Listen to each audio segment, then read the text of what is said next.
This is Chapter 8, Curriculum Integration in the Classroom.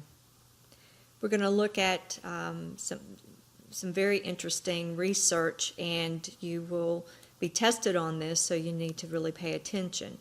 People retain 10% of just what they read, 20% of what they hear, 30% of just what they see. When we start combining these, 50% of what they hear and say at the same time, 70% of what they hear, see, and say, and 90% of what they hear, see, say, and do. Interdisciplinary, the term integrated and interdisciplinary are often used at the same time. Interdisciplinary is defined as an educational process in which two or more subject areas are integrated. This is the main focus of this course, is using integration subject areas with physical activity. Curriculum integration occurs in two ways. One, movement is included in the classroom curriculum, and academic subjects are included in the physical education, or it can be recess or any play that is done in the gym.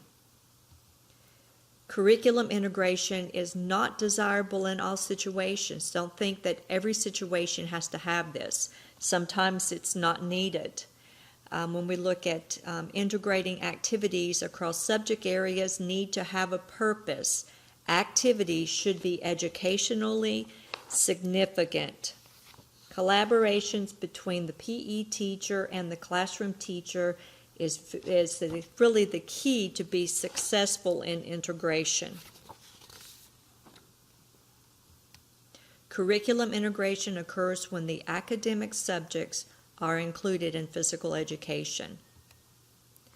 So the criteria for planning, two criteria is activities should be educationally significant, which I just stated. One, desirable, even if they did not include integration features. Activities should foster rather than disrupt any of the major goals in the subject areas. Some questions to ask: what learning objectives are used in the classroom unit, and how could these objectives be beneficial if including experiences in the gym? What concepts are being studied that could better explained through physical activity? People remember more when their bodies as well as their minds are very active. Students who struggle in other subjects may benefit from integrated curriculum. Collaboration between classroom and physical educators are key to being successful. What concepts are being studied that overlap with physical education terminology?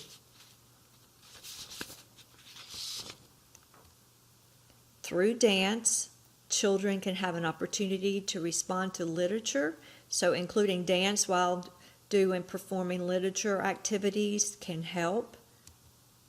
Choosing literature, just some ideas. Choose literature that contains cultural and gender stereotypes, that does not contain cultural and gender stereotypes. Choose a variety of literature pieces.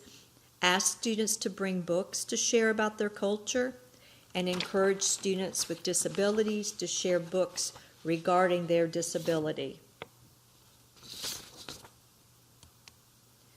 Creating movement through dances. Younger children can act out a page when the book is read, and older children may interpret the entire book.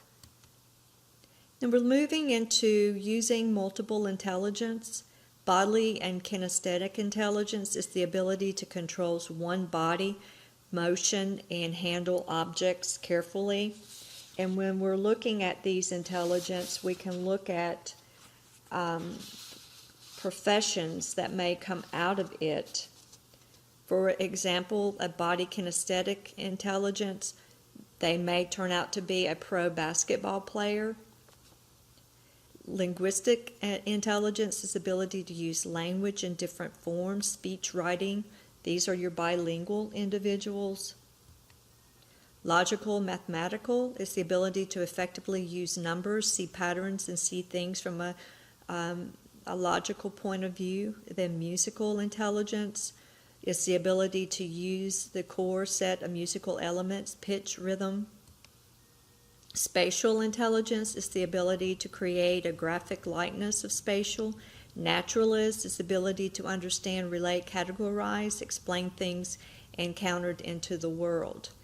So when we're looking at professions, all 8 multiple intelligence can be addressed in physical education settings.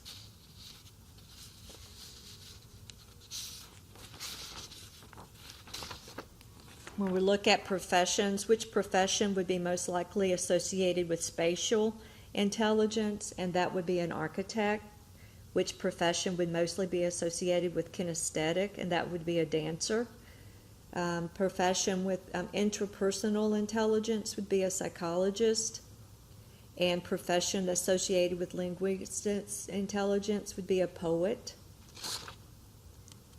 Interpersonal intelligence, which I always get confused with intrapersonal, so here's the difference. Interpersonal intelligence is the ability to notice and make distinctions among other individuals, and in particular among their moods and temperament. Intrapersonal is the ability to form an accurate model of oneself. And this is the end of Chapter 8, Part 1, and we'll start with brain-based learning in the second half.